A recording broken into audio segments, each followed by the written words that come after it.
नमस्कार, मैं हूं विवेक। विंध्या टाइम्स में आपका स्वागत करता हूं। संविधान की सीरीज में आज शुरुआत हम कार्यपालिका से करेंगे, जिसे शब्दों में सरकार भी कहा जा सकता है, यानी व्यवस्था का वह अंग, वह हिस्सा जो असल में उसे चला रहा है, कार्यपालिका ही कहलाता है। कार्यपालिका के अहम हिस्से जो होते हैं उसमें राष्ट्रपति, उपराष्ट्रपति, मंत्रिपरिषद और प्रधानमंत्री आते हैं। हम बात करेंगे आज राष्ट्रपति के बारे में। तो राष्ट्रपति का पद देश का सबसे उच्च पद होता है, सबसे ऊंचा पद माना जाता है और सबसे सम्मानित पद भी देश के लिए होता है। राष्ट्रपति हेड ऑफ स्टेट यानी राष्ट्र का अध्यक्ष होता है। सरकार की सारी शक्तियां उसमें ही निहित होती हैं। सारे आदेश उसके तहत ही जारी किए जा सकते हैं।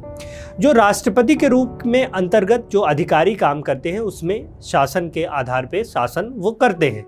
राष्ट्रपति सेना का सुप्रीम कमांडर होते हैं।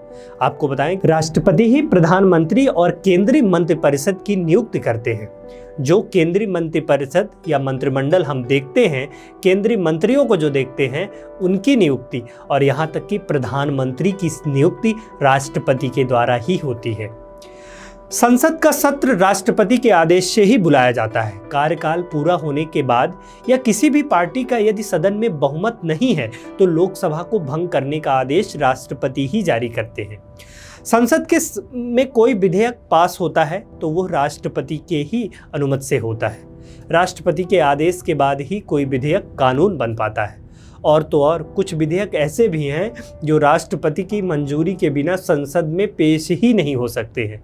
उनमें से सबसे प्रमुख विधेयक है वित्त विधेयक, जो बहुत महत्वपूर्ण विधेयक माना जाता है। अर्थात संविधान के अनुसार राष्ट्रपति का पद संवैधानिक मुखिया के तौर पे होता है। यदि संसद का सत्र नहीं चल रहा है तो राष्ट्रपति अध्यादेश जारी कर सकता है। तो यहाँ एक सवाल बनता है कि अध्यादेश क्या है। जो शब्द हम हमेशा सुनते हैं, तो अध्यादेश होता क्या है। तो एक सवाल जो यहाँ पे पैदा होता है अध्यादेश से जुड़ा, तो आपको बताएं कि यदि कोई कानून बनाना जरूरी हो जाए और उस समय संसद का सत्र न चल रहा हो तो राष्ट्रपति के द्वारा अध्यादेश जारी कर किसी भी प्रकार का कानून बनाया जा सकता है, लेकिन उसे 6 सप्ताह के अंदर दोनों सदनों में पेश करना आवश्यक हो जाता है। यदि नहीं पेश होता तो वह कानून नहीं बन पाएगा।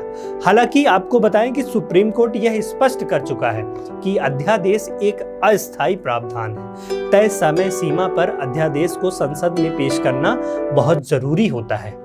अगर बात राष्ट्रपति के अधिकारों की करें तो यह बताना बहुत जरूरी हो जाता है कि राष्ट्रपति का पद संवैधानिक प्रमुख का होता है, लेकिन असली शक्तियां चुनी हुई सरकार के पास ही होती हैं।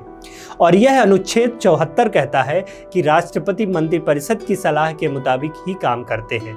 ये अपनी सारी शक्तियों का इस्तेमाल राष्ट्रपति मंत्रिपरिषद की सलाह पर ही कर सकते हैं। हालांकि कुछ ऐसे भी विषय हैं जिसमें राष्ट्रपति खुद फैसला ले सकता है।